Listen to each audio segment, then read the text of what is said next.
Ok. Si se arrodillan conmigo, vamos a hacer una oración silenciosa.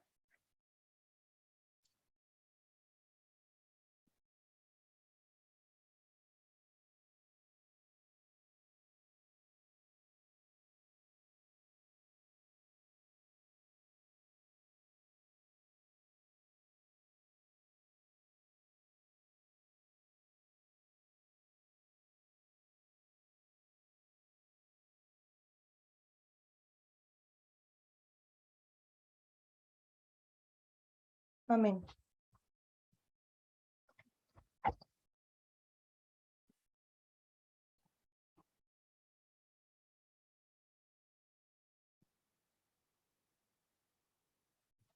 Ok. Entonces, estábamos viendo Mateo capítulo 13, versículo 24 al 30, ¿verdad? Entonces, en el capítulo 13 de Mateo, en Palabras de Vida del Gran Maestro, la página 17, vimos la parábola del capítulo 13 de Mateo, ¿sí? Que era el trigo y la cizaña, ¿sí? Son los versículos, recuerden los versículos 24 al 30, ¿sí? Y la forma en que estas parábolas están estructuradas es que primero se dan las parábolas y luego los discípulos van a Cristo y le preguntan el significado de las parábolas. Y luego en el versículo 33, él comienza a explicar la simbología de esa parábola. Así que el versículo 24 se alinea, y es lo que ahí lo acabo de colocar, que el versículo 24 se va a alinear con el versículo 37 y también con el 38. Y entonces Cristo explica sistemáticamente lo que la parábola está enseñando, ¿sí? Comienza diciendo que el reino de los cielos es como un hombre que sembró buena semilla en su campo, ¿sí? Marcel preguntó cuántos símbolos había en ese versículo y descubrieron que eran 3. Por lo tanto, el reino de los cielos, que es lo espiritual, ¿sí? Que está siendo explicado por lo natural. Ahora bien, en su sentido más amplio, el reino de los cielos incorpora todos estos elementos. ¿Cuáles eran? El hombre, la buena semilla y el campo. Sí, pero no son solo esos elementos, porque hay otras cuestiones que están involucradas. Ahora, veremos que hay siervos y también hay segadores, ¿sí? Así que cuando empezamos a pensar en lo que el reino de los cielos está siendo retratado en esta parábola, es más que estas 3 cosas que tenemos aquí, que es el hombre, la buena semilla y el campo. Entonces, en la parábola del reino de los cielos y el tema de esta historia no es ni el hombre ni el campo. ¿Cuál era el tema que estábamos viendo? El tema son las semillas, ¿sí? Y hay que tener cuidado porque no solo es la buena semilla, es la buena y la mala semilla, ¿sí? Y no lo hemos estudiado completamente. Lo que se ha hecho es como un cortocircuito, podríamos decirlo así, pero lo vamos a ir viendo a través de este estudio. Ahora, fueron también al deseo de toda la gente, fueron a la página 333 y vieron que esta parábola es sobre la gran separación final, ¿sí? Ese era el tema.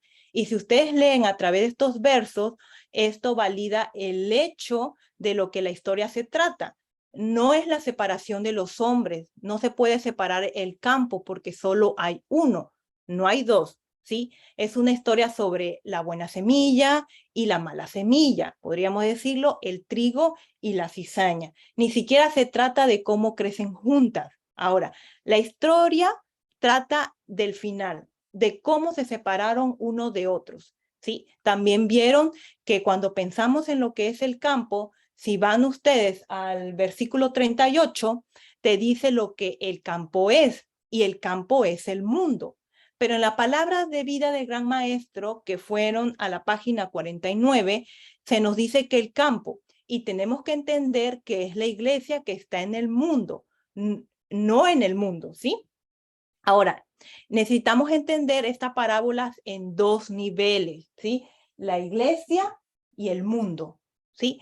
Y para tratar de entender ese concepto, repasaron los 2300 que aquí están los 2300 días de Daniel 8:14, ¿sí? Y también de Conflicto de los Siglos 406.2. Y vieron que los 2300 días se dividían en dos partes, ¿sí? ¿Cuánto durará la visión? La respuesta fue las 2300 días, según Ezequiel 4:6. No son días, son años, ¿verdad? Y Daniel 9 nos da una información adicional. Nos da 70 semanas, que son 70 igual, 70 por 7 días, son los 490 años, ¿sí? El juicio sobre Israel y el juicio espiritual, ¿sí? Que es en dos partes, 490 años y 1810 años. La historia de los judíos, ¿sí? Y la historia de los gentiles, de la iglesia y el mundo. Puede ser entendido, ustedes se dan cuenta, de diferentes maneras. Ahora, Apocalipsis 4, ¿sí? Versículos del 1 al 5, es la historia de los 144,000 que dice que cantan una canción, ¿sí? Es la canción que cantan los reunidores, ¿sí? Los que reúnen. Ahora, vamos a ir ahora a Mateo capítulo 24, versículo 31. ¿Sí? Y quiero que me ayuden a leerlo. Versículo 24 al 31 de Mateo. Mateo 24, 31. Sí, por favor. Y enviará sus ángeles con gran voz de trompeta, y juntarán a sus escogidos de los cuatro vientos, desde un extremo del cielo hasta el otro. Ok. Gracias, Liliana. Entonces, leemos en Mateo 24:31, ¿sí? Que los ángeles reúnen a los elegidos de los cuatro rincones de la tierra. Entonces, esa obra de reunión debe hacerse según Salmos 78, que también lo vieron, por medio de un poema didáctico, que es un mensaje instructivo, que es el canto de los 144,000. Pero son los ángeles los que hacen ese trabajo. Por lo tanto, deben ser los tres ángeles. Ahora, me gustaría ir también a Apocalipsis capítulo 6, del versículo hasta el 9.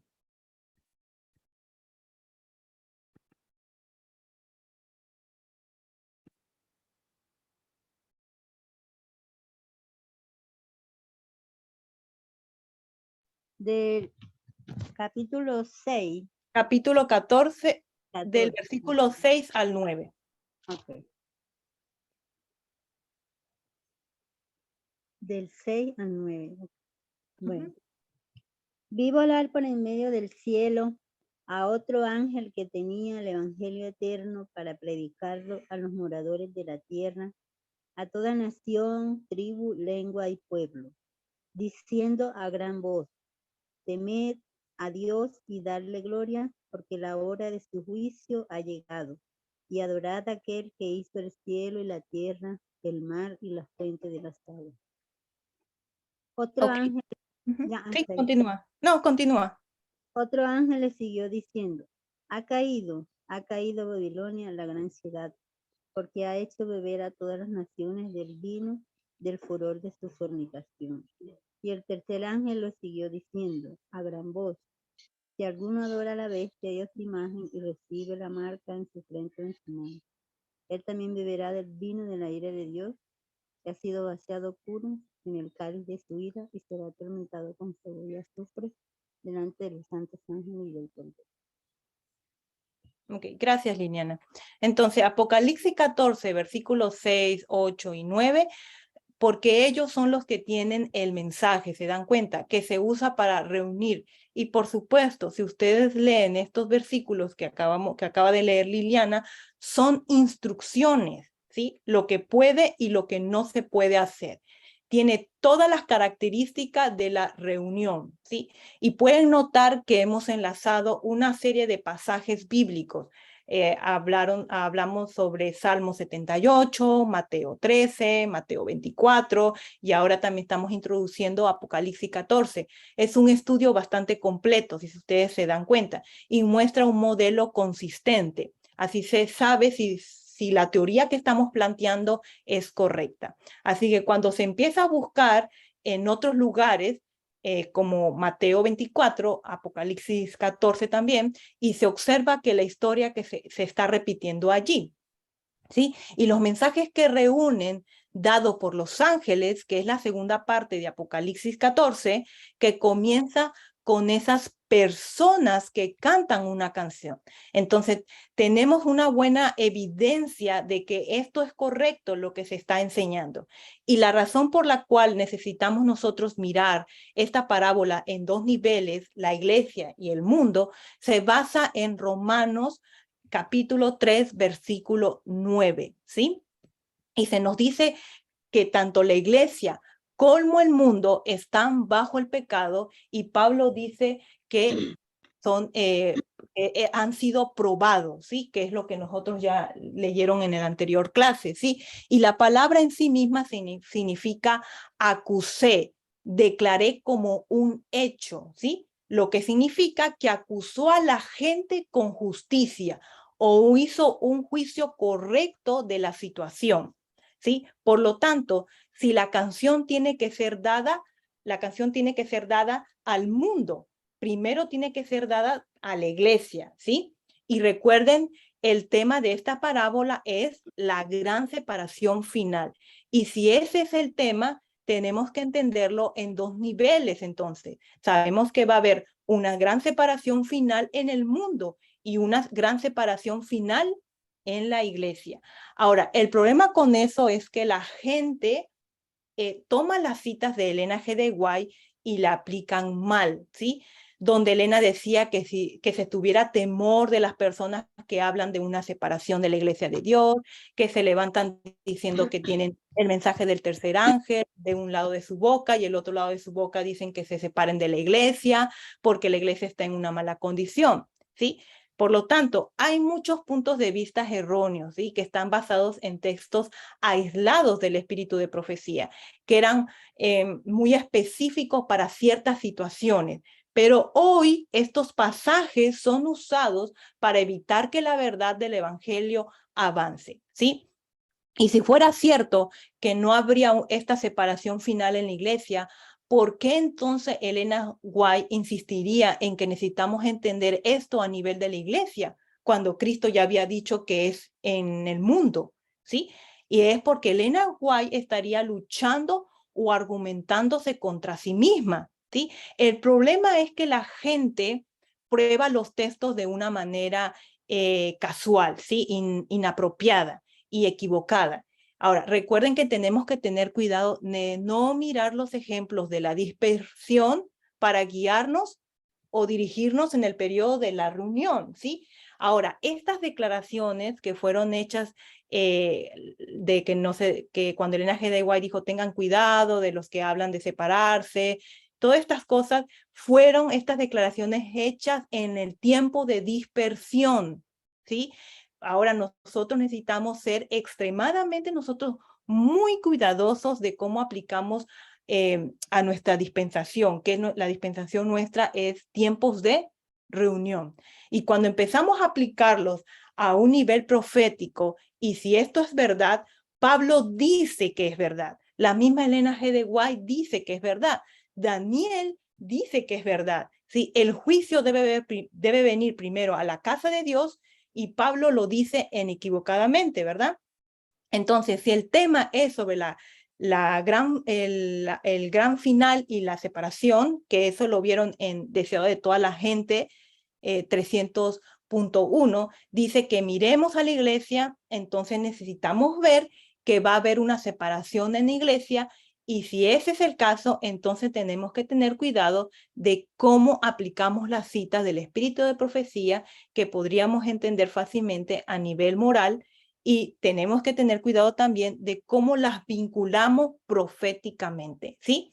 Ahora, nosotros vimos en la otra clase, se creó un quiasma muy bonito, ¿verdad?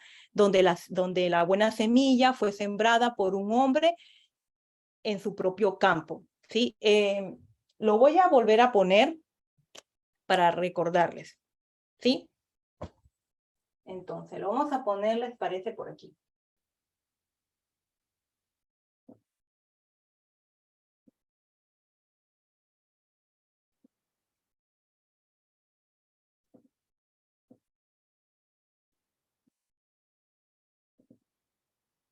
Teníamos el hombre, ¿verdad? Y también, ¿qué otras cosas teníamos? Para ir rellenándolo. El hombre, teníamos el enemigo, ¿sí? Aquí teníamos que sembró la buena semilla, sembró la semilla, ¿sí? Aquí también, voy a poner un poquito más acá.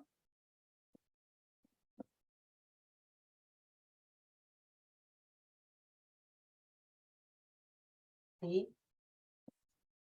Después vimos que el enemigo se va, por ese también se va. Sembró, sembró. ¿Sí? Así teníamos nuestro quiasma.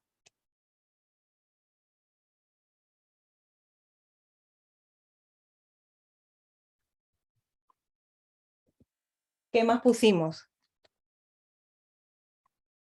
Teníamos también el campo, que ese es del hombre, ¿sí? El mundo y nosotros. ¿Sí?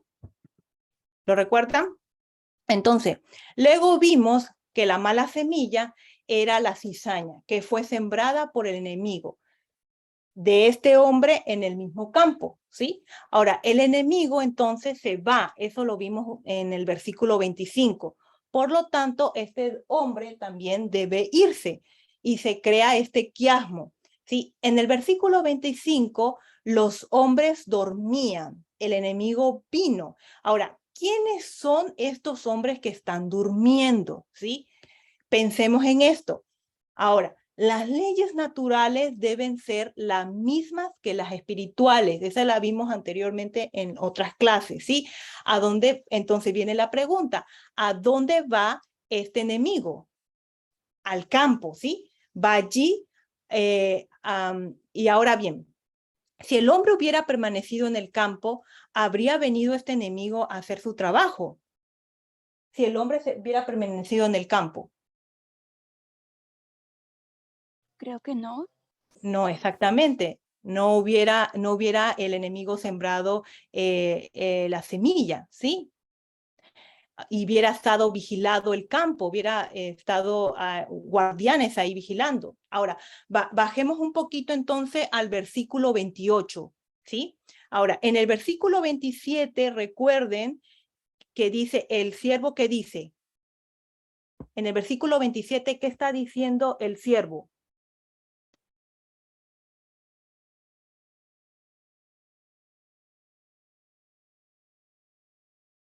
Dice, ¿cómo sucedió esto? ¿Sí? Los siervos dicen, ¿cómo sucedió esto? De que de repente hay también semilla, el enemigo sembró esa semilla. ¿Sí? Ahora, si vamos a Mateo, vamos a ir a Mateo 13 ahí mismo, pero en el versículo 28, ¿qué nos dice? Él les dijo, ay, disculpa, César. No vale, no. Él les dijo, un enemigo ha hecho esto. Y los siervos le dijeron, ¿quieres pues que vayamos y la arranquemos? ¿Se dan cuenta? Entonces, él dice que un enemigo hizo esto. ¿Cómo podemos saber eso? ¿Cómo sabemos que el enemigo hizo esto? Porque se entiende cómo funciona la rivalidad. Se entiende cómo este enemigo trataría de destruir el negocio de este hombre, su vida, ¿sí? Si él es tan consciente de estas cosas, ¿sí? ¿Qué creen que habría hecho después de sembrar la semilla? ¿Qué habría hecho qué habrían hecho ustedes si fueran él? Para que no se sembrara esa semilla, esa cizaña. Estuviera vigilando.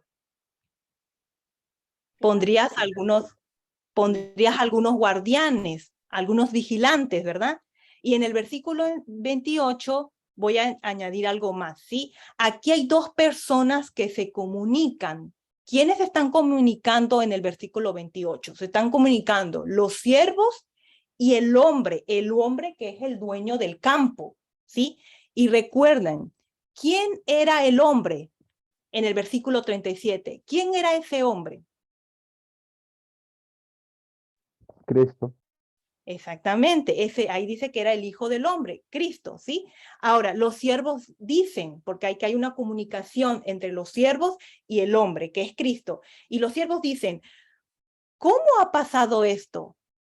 Que nos ha pillado esto por sorpresa, ¿sí? Y el hombre entiende, este hombre, el dueño del campo, entiende cómo sucedió. Ahora, el hombre les dijo que un enemigo hizo esto mientras ustedes dormían. Entonces, ¿quién estaba durmiendo?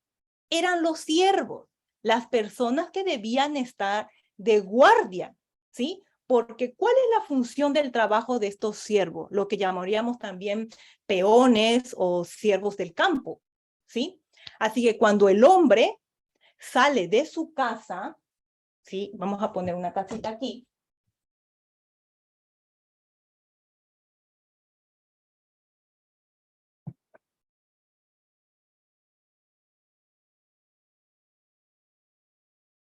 Okay. Entonces, cuando el hombre sale de su casa y va al campo y siembra la semilla y regresa de nuevo a su casa, ¿sí? Dio instrucciones a sus sirvientes para que cuidaran el campo. ¿Y qué hacen ellos? ¿Qué hacen estos siervos? Se van a dormir. Entonces el enemigo sale de su casa también, ¿sí? Ve a la gente durmiendo y dice, bueno, es mi oportunidad de que siembre la semilla, ¿sí? Sale de su casa y luego va a su casa, ¿sí? Y estos hombres son los siervos que estaban durmiendo. No dice eso en el versículo. Tenemos que usar por eso las leyes de la naturaleza para entender lo que está pasando. Ahora, en el versículo 25 vino un enemigo, ¿sí? Ahí nos está diciendo, pero mientras dormían los hombres, ¿sí? Que son los siervos, ¿sí? Vino su enemigo y sembró cizaña entre el trigo y se fue. ¿Quién es el enemigo aquí? ¿Quién es el que vino a sembrar cizaña? Vamos entonces a ir al versículo 39. El enemigo que la sembró es el diablo.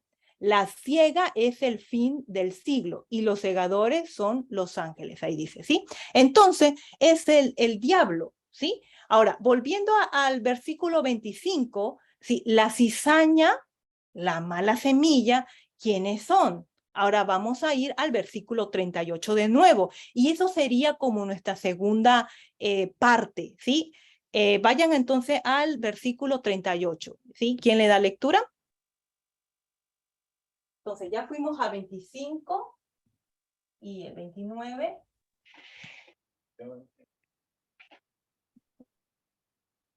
Parte B. El campo es el mundo. Uh-huh. Las buenas semillas son los hijos del reino y las cizañas son los hijos del malo. Exacto. Entonces la cizaña, la mala semilla, son los hijos del malvado, ¿sí? Ahora, entonces lo que quiero que veamos es que hay una lucha entre quiénes.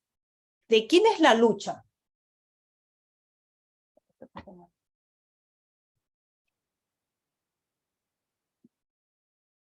Esta gran lucha de quiénes son.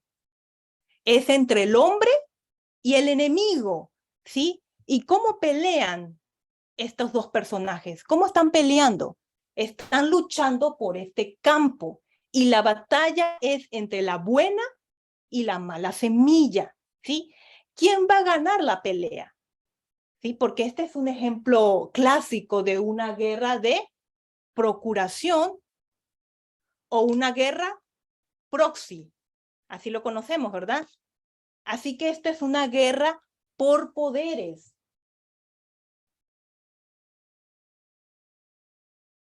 Entonces voy a poner guerra proxy o procuración, ¿sí?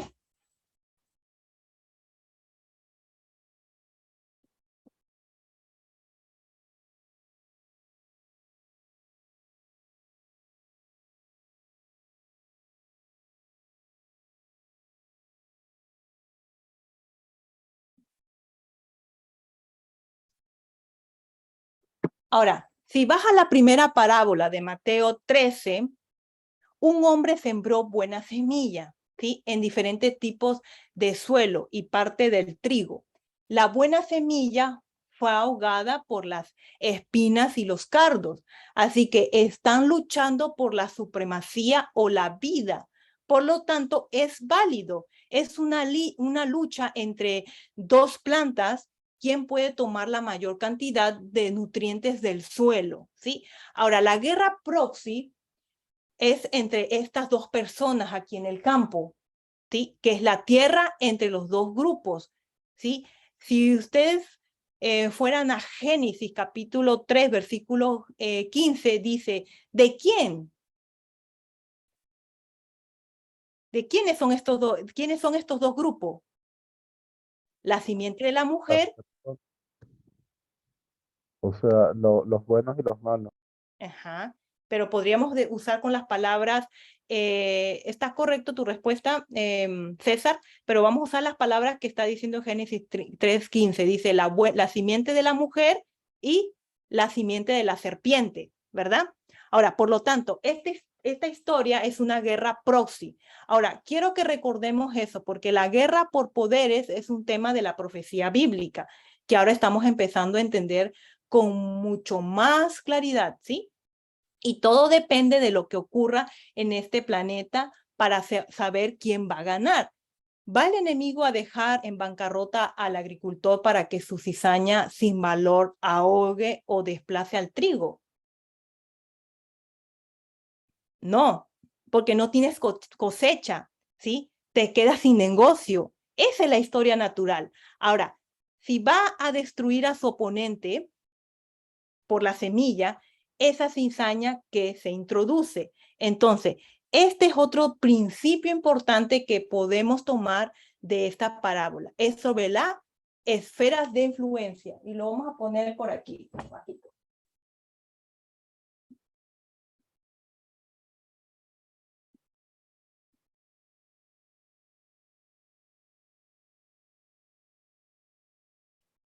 ¿Sí? Ahora, quiero que recordemos esa frase, ¿sí? Que es un área. ¿Qué área tenemos nosotros? Es el campo, ¿sí? Entonces, se trata de la influencia sobre el campo. ¿Cómo se influye en el campo? No pones tu casa allí. Entonces, ¿cómo tienes influencia sobre el campo? Tomas tus semillas y las plantas, ¿sí? Ahora, cuanto más semillas tengas, más partes puedes cultivar, ¿sí? Tienes un césped, se supone que la hierba debe estar ahí. Si no eres un jardinero o una jardinera cuidadosa, o te vas de vacaciones y vuelves y dices, las malas hierbas se han apoderado del campo. ¿Se han apoderado de qué? De tu césped, de tu campo. Se trata de la esfera de influencia. No se trata de que el enemigo ponga su casa aquí, ¿sí? No se trata de que el hombre ponga su casa también aquí, ¿sí? Se trata de quién puede controlar las cosas que están sucediendo aquí, ¿sí? Porque cuando pensamos en Daniel 11, versículos 40, 41 y 42, se trata de una esfera de influencia, ya que Daniel 11, 40, 42 se trata de la ley dominical, se trata de la subida del rey del norte, ¿sí? Ya que destruye tres oponentes, ¿sí? El rey del sur, tierra gloriosa y podríamos decir también Egipto, ¿sí? Ahora bien, cuando se va a lo literal, esos tres territorios fueron asesinados, muertos y destruidos.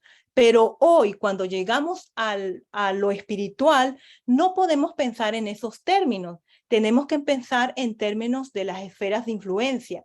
Entonces el rey del norte, el ejército del rey, los Estados Unidos hacen la guerra contra el rey del sur, Rusia, ¿sí? Y lo que estamos viendo es una lucha por esferas de influencia, los territorios. Así es como se ganan.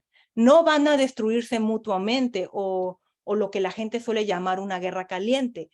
Es un error remontarse a guerras anteriores como Rafia, Paño, la Primera Guerra Mundial, la Segunda Guerra Mundial, todos estos conflictos calientes y llevarlos al fin del mundo para decir que todos fueron calientes y que ahora esperamos que sean calientes. Esta es una forma incorrecta de entender el cumplimiento de estos tipos. Cuando digo estos tipos, me estoy refiriendo a Rafia, Paño, Primera Guerra Mundial, Segunda Guerra Mundial, ¿sí? La forma en que entendemos y miramos a los precursores, porque esos son como presagios. Ahora, recuerden que Rafia y Paño ya eran enseñados por la anciana Tess a finales de 2018, en parte por la complejidad de los eventos de la historia actual. Después de la invención de las armas atómicas, no estaba siendo entendida proféticamente o con anteojos proféticos puestos. Las personas en el movimiento esperaban que Rafia y Paño se aparecieran con tanques rusos embarcando y desembarcando en las playas, ¿sí?, de Estados Unidos, y los rusos derramando sus armas mecánicas, semiatómicas y ametralladoras volando por todo Moscú, ¿sí? Estaban esperando guerras calientes y directas entre dos superpotencias, Rusia y Estados Unidos. Y fíjense que cuando la anciana Tess empezó a enseñar que no se vería de esa manera, que era sobre una guerra centrada en ¿qué? En información y desinformación, manipulación de información. Eso no descartaba totalmente una guerra.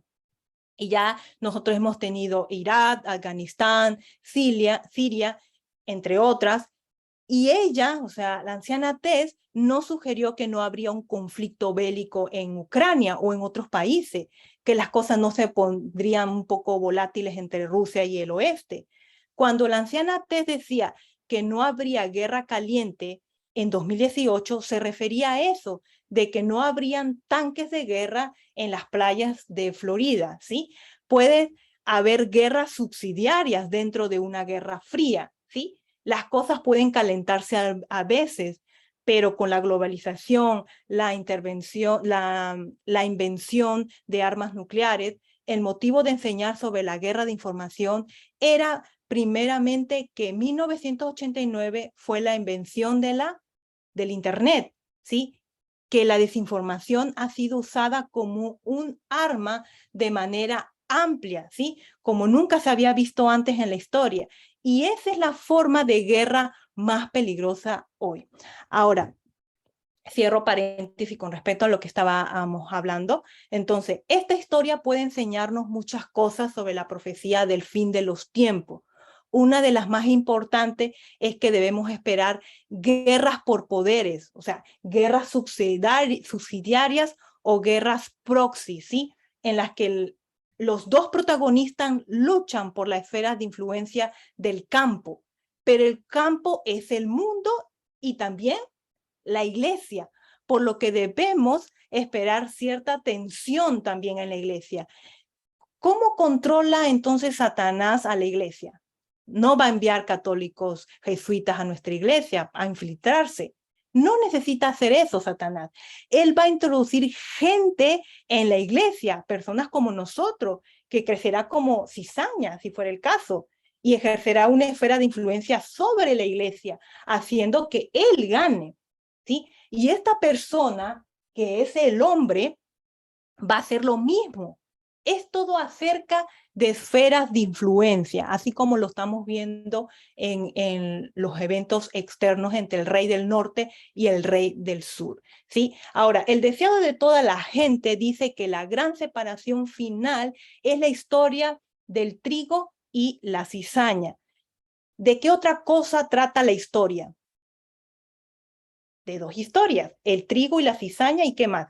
El trigo y la cizaña es una, pero ¿cuál es la otra que está enseñando? La red, ¿sí? Se les dio también el versículo y conocemos la historia. Hay un pescador que va al mar, ¿sí? El mar es igual al mundo, el campo. entonces va al mar y quiere capturar personas, ¿sí? Para llevarlas a su casa. Toma su red, tira su red por la borda y recoge todo, tanto lo bueno como lo malo va en esa red. Lo sube a la barca es la iglesia, los lleva a la orilla y luego los empieza a separar ese hombre, el pescador. ¿Y cuántos pescadores había en esa historia? Solo uno, ¿sí? ¿Ese pescador es bueno o malo? Es bueno, ¿sí? ¿Por qué? Porque está utilizando la red del evangelio. Es un siervo de Dios. Se supone que somos pescadores de hombres, ¿sí? Ahora, en esta parábola enseña cómo llegamos todos nosotros, pecadores, a esta iglesia. ¿Será que lo hizo el enemigo? No, el enemigo no nos trajo a través de la red, que es el evangelio eterno. Lo hizo un pescador fiel, ¿sí? Por lo tanto, tenemos que tomar las parábolas, a eso me refería anteriormente, cuando estuvimos después de la clase, que tenemos que tomar las parábolas a múltiples niveles. Enseñan cosas diferentes, incluso con la misma historia. ¿Se dan cuenta? Ahora, volvamos a nuestra parábola, ¿sí? Ahora, el tema de esta parábola, entonces, vuelvo a repetir para recalcar la gran separación final, ¿sí? Hemos mirado el versículo 24, hemos mirado el versículo 25. Esos siervos del versículo 25 se durmieron, ¿sí? Y cuando ellos durmieron, el enemigo pudo venir, que lo encontramos en el versículo 26, ¿sí? ¿Y qué nos dice en el versículo 26?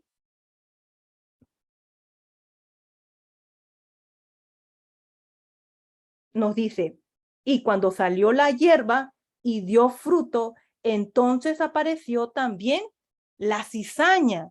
Entonces, al principio, el trigo y la cizaña parecen iguales. Pero en el versículo 26, cuando viene ese fruto, entonces se empiezan a ver, se empiezan a diferenciar. Ahora, se alarman, ¿sí? Se empieza a ver, más que nada. Ahora, aquí vamos a ver algo que se alarma y se alteran. En el versículo 27, los siervos dicen, ¿de dónde ha salido esta cizaña? ¿Sí?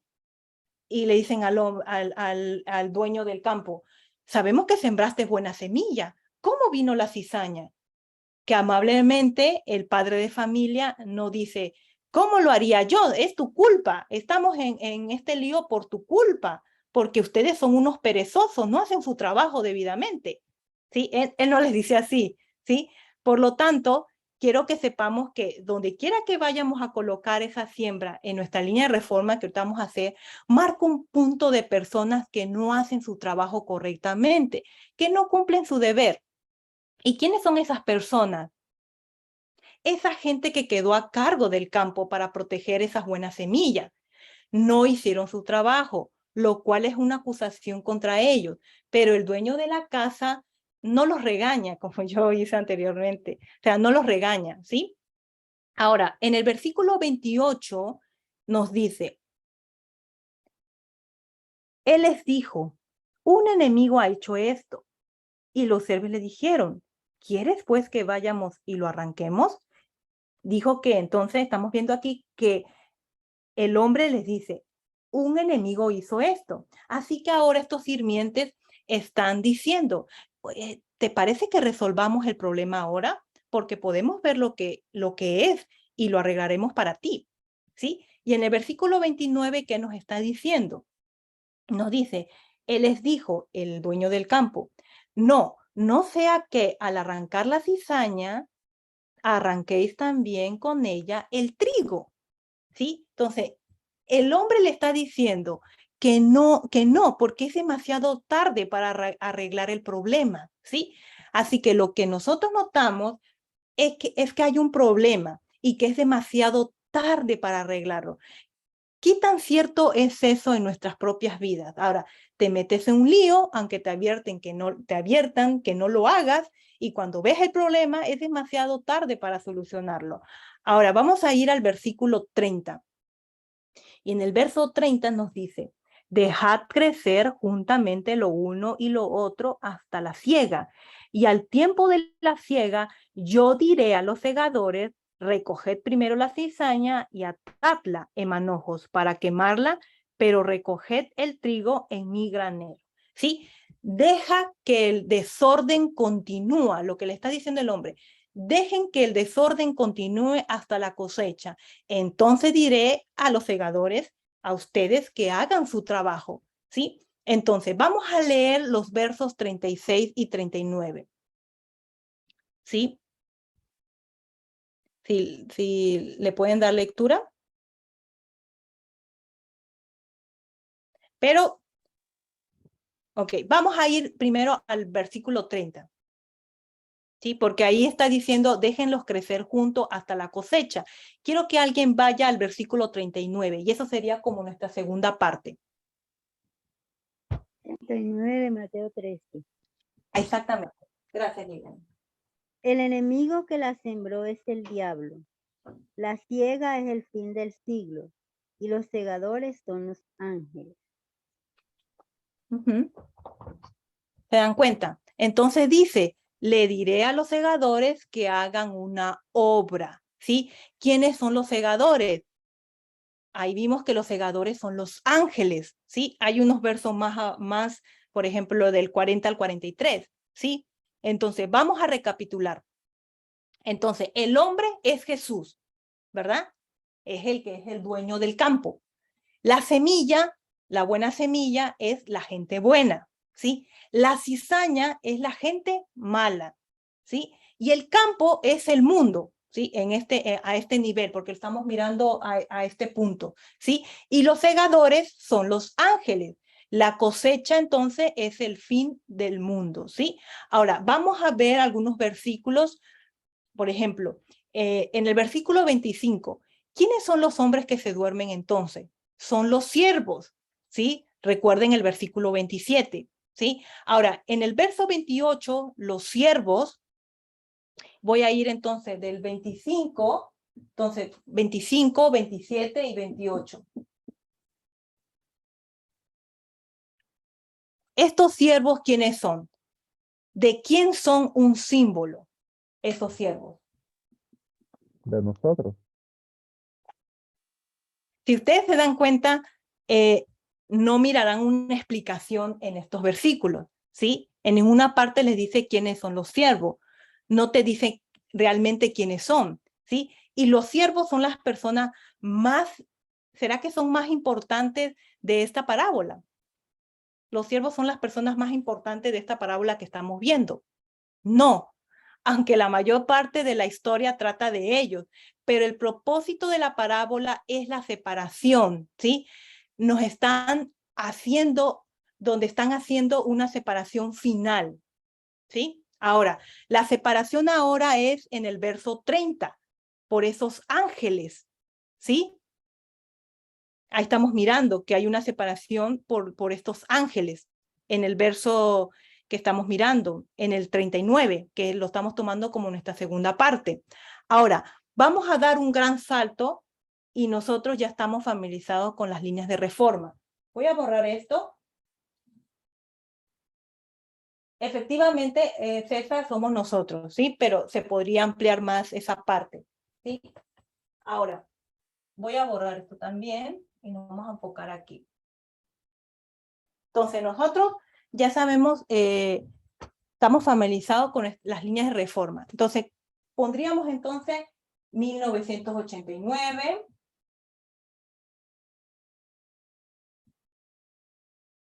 (911), ley dominical, cierre de gracia y segunda venida. Voy a poner esto más arriba. Sí. Aquí podríamos poner Daniel 12:1 y Daniel 41. Exactamente. Así que tenemos 4 dispensaciones. 1, 2, 3 y 4. ¿Sí? Ahora, vamos a ver un modelo de agricultura para tratar de entender la parábola. ¿Sí? Vamos a ver el nivel que Jesús dio, que era el mundo. Primero vamos a enfocarnos a ese nivel, al nivel del mundo. ¿Sí? Ahora, si van ustedes a Marcos capítulo 4, versículo 28, esta parábola en Marcos 4 es la misma parábola que acabamos de leer nosotros en Mateo, ¿sí? Mateo 13, solo que tiene algunas diferencias sutiles, ¿sí? Pero quiero que leamos al mismo nivel, ¿sí? Vamos a comenzar entonces con el versículo 26. Marcos capítulo 4, versículos 26. Decía además, así es el reino de Dios, como cuando un hombre echa semilla en la tierra, y duerme y se levanta de noche y de día, y la semilla brota y crece sin que él sepa cómo, porque de suyo lleva fruto la tierra, primero hierba, luego espiga, después grano lleno en espiga. Ok, gracias Liliana. Entonces, hay un hombre que está sembrando buena semilla en la tierra, ¿sí? Lo que acaba de leer Liliana, Marcos capítulo 4, 26. Eso es lo mismo, es paralelo a Mateo capítulo 13, versículo 24. Tienen las mismas características, solo hay unas diferencias porque en el versículo 27, ¿qué nos dice? En Marcos 4, 27.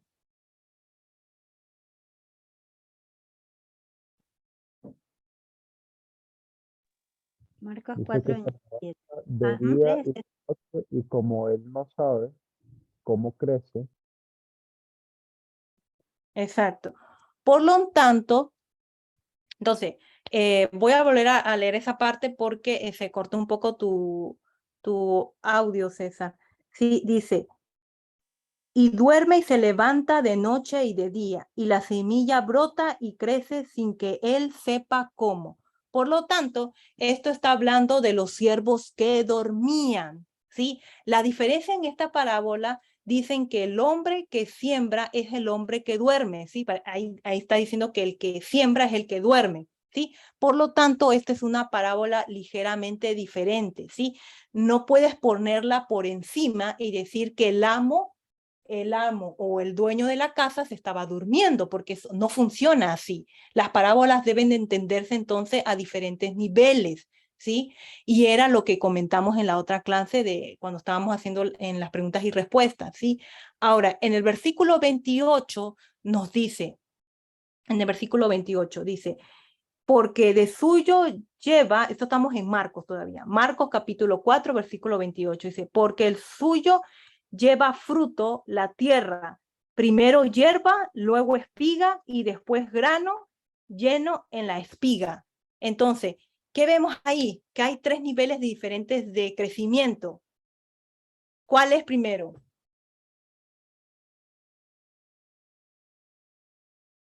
La hierba. La hoja, sí, que dice la espiga, ¿sí? ¿Qué más?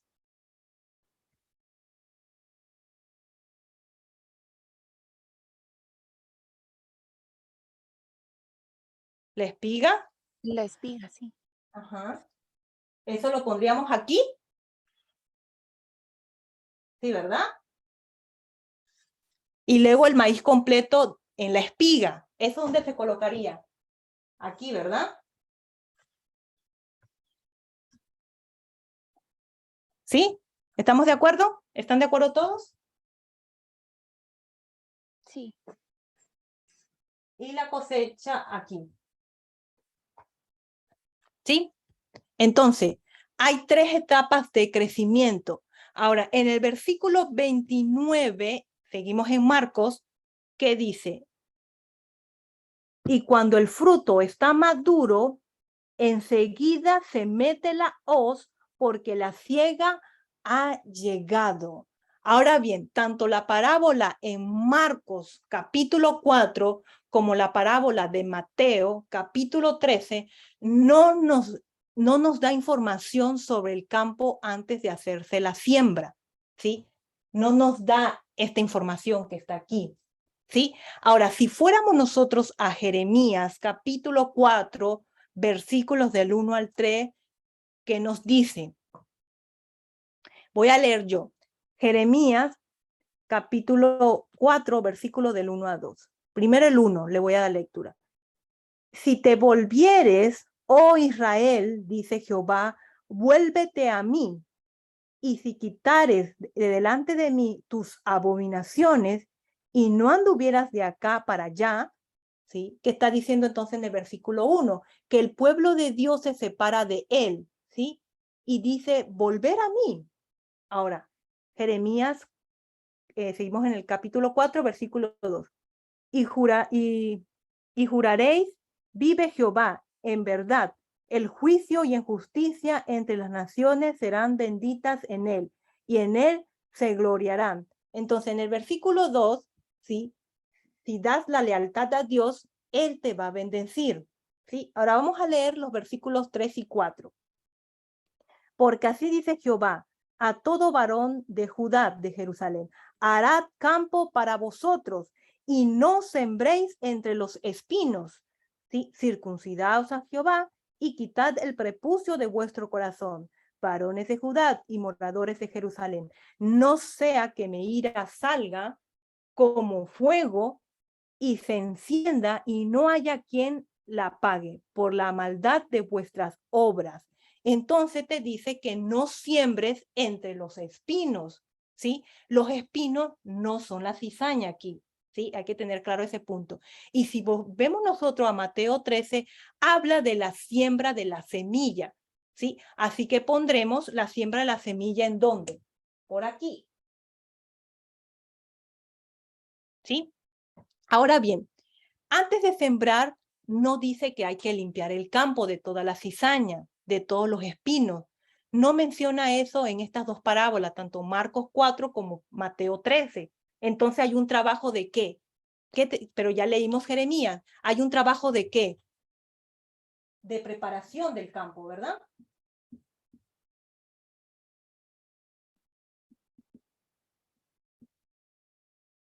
¿Y a eso cómo le llamamos? ¿Cómo se le llama ese trabajo de preparación? Arado. Arado. O arar. ¿Sí? Así que hay un trabajo de arado que necesita ser hecho para preparar el campo. ¿Sí? Ahora, en Mateo 13, la semilla es sembrada y vamos a ver los mismos tres pasos en el versículo 26. Mateo 13, versículo 26. Y nos dice, y cuando salió la hierba y dio fruto, entonces apareció también la cizaña. Entonces se siembra la semilla, luego brota la hoja, ¿sí?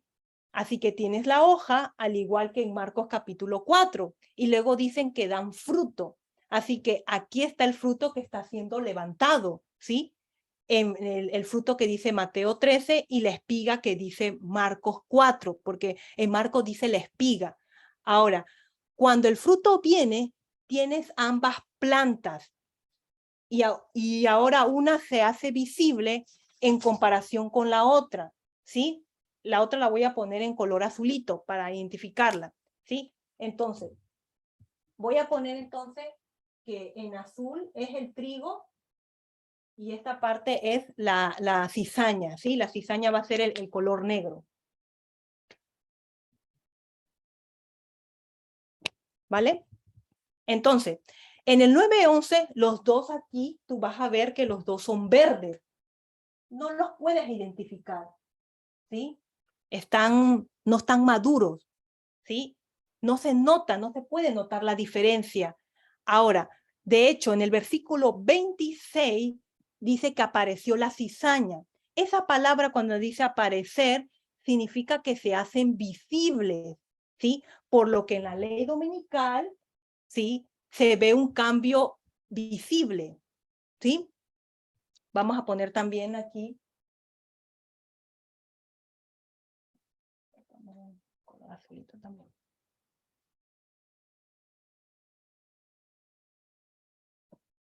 ¿Vale? Ahora, en el Mateo 13, versículo 28, la pregunta es, ¿resolveremos el problema ahora? ¿Sí? Los siervos, ¿resolveremos el problema ahora? La respuesta es no. Dejemos que crezcan juntos. No puedes resolver el problema ahí. Deja que crezcan juntos. Entonces, si vamos al versículo 30, ¿sí? dejemos que ambos crezcan. Así que a partir de esa etapa, ¿qué tiene que pasar? ¿Qué tiene que pasar aquí? Tiene que haber un ¿qué? Un crecimiento, ¿verdad?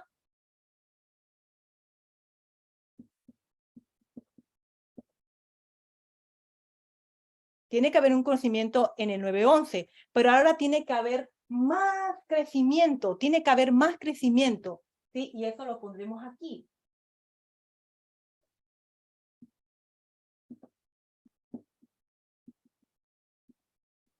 Cuando los siervos dicen, ¿resolvemos el problema? No, deja que crezcan juntos. Entonces tiene que haber un crecimiento y más crecimiento, ¿sí?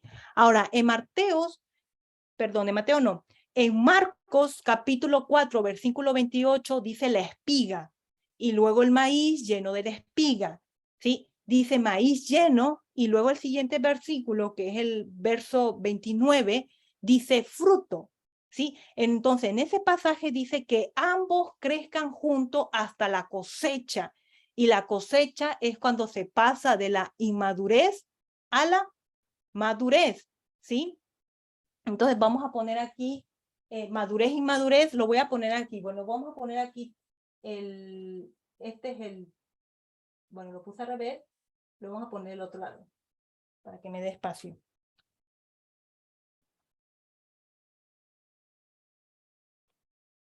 Entonces, este es el trigo y esta es la cizaña, ¿verdad?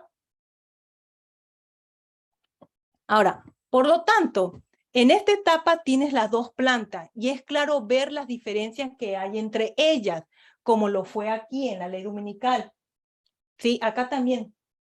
Ahora, y todo lo que ha pasado es que han madurado, ¿sí? Solo voy a añadir una capa más a esto que no está en el pasaje, que es la lluvia, ¿sí? Y esta lluvia hace que estas plantas germinen y crezcan. Y luego hay más lluvia que hace que el crecimiento se haga adicional. Entonces tenemos la lluvia temprana y tenemos la lluvia tardía, ¿sí? Así le llamamos. Entonces tenemos aquí el arado, la lluvia temprana, la lluvia tardía, y acá tenemos pues nuestra cosecha, ¿verdad? La cosecha. Lo vamos a poner también. ¿Sí? Así que esta es la parábola de Mateo 13, en la forma que Jesús quiere que entendamos esto, ¿sí? Ahora, y lo que estamos viendo, ¿a qué nivel lo estamos viendo? ¿Qué dijimos primero que lo íbamos a ver? ¿A qué nivel? A nivel del mundo. Exactamente. A nivel del mundo lo estamos mirando. ¿Sí?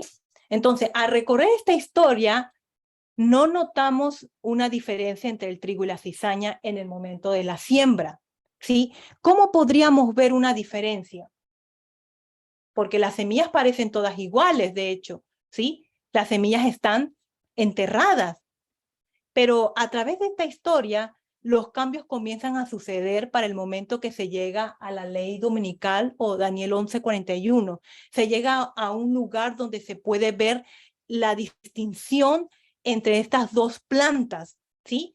Y en esta etapa, que es en la ley dominical, donde los sirvientes quieren hacer algo para arreglarlo, pero la orden es, no, todavía tienen que crecer juntas, ¿sí? Así que hay una relación entrelazada entre las dos, si ustedes pueden percibir. Ahora, luego, al final del periodo de prueba, que está marcado por la maduración de las plantas, se cosechan, porque aquí empiezan a madurar, ¿sí? Se cosechan y el pasaje no dice lo que sucede con cada una de estas plantas, ¿sí? Que es la cizaña, que son opuestas a las llamas, también podríamos decir así. Y está el trigo, que son almacenadas ¿en dónde? Las cizañas son puestas en las llamas porque se queman. Y el trigo son puestas ¿en dónde? ¿Dónde se almacenan?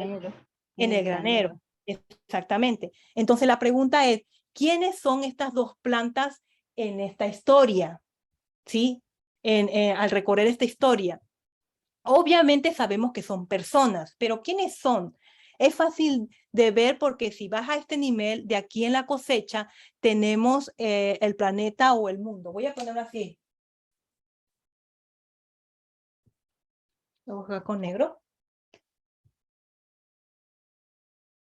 Entonces, este es el mundo, ¿sí?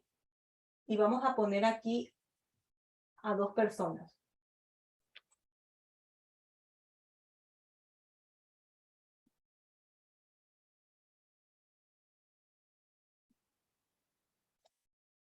¿Vale?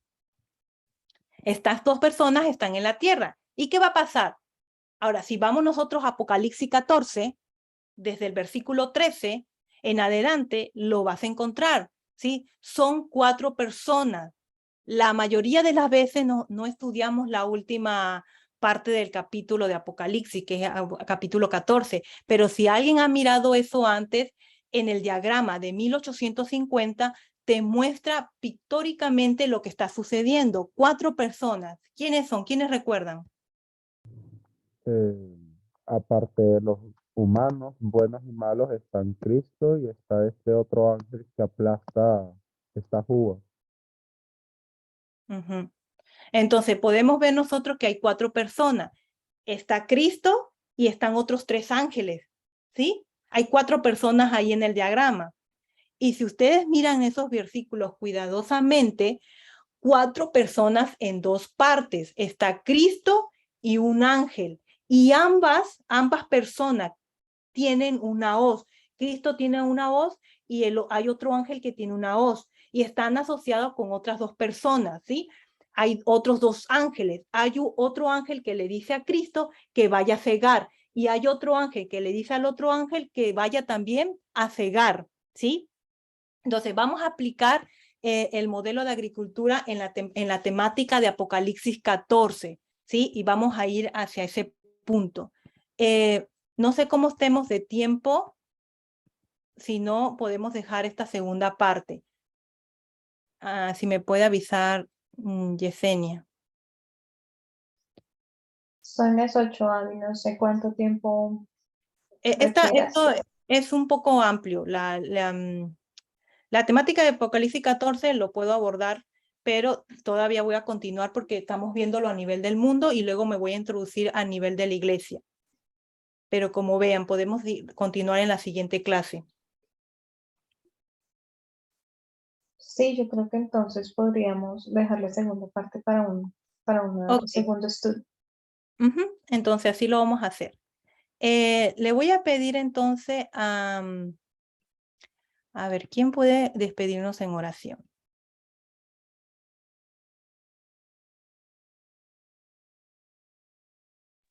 Yo voy a orar.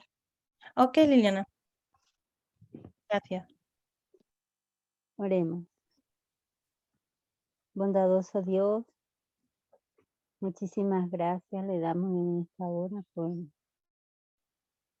habernos permitido reunirnos en torno a usted, alrededor, Señor, de su santa palabra, a través de su sierva Abigail, para que juntos podamos crecer a la estatura de Cristo. Te damos gracias porque nos das un inicio de semana en torno a usted en esta hermosa mañana. Le imploramos que el resto de la semana también sigamos unidos a usted y unidos los unos con nosotros. Concédanos, Señor, su gracia para andar en sus caminos y para que podamos, Señor, ser testigos fieles para dar este precioso mensaje en los cuales, Señor, nos hemos comprometido para ser, Señor, pescadores de hombres. Concédanos la unción de su Santo Espíritu para hacer todas las cosas para honra y gloria de su nombre. Amén. Bendíganos en cada uno individualmente, todas nuestras luchas, nuestros pesares y también nuestras alegrías. Las ponemos en sus manos para que podamos, Señor, llevar toda nuestra vida para honra y gloria de su nombre. Amén. Perdone, Señor, nuestras faltas, reciba nuestras vidas y denos su bendición. Lo rogamos en el nombre de Jesús. Amén. Amén. Amén. Amén. Muchas gracias, Abby.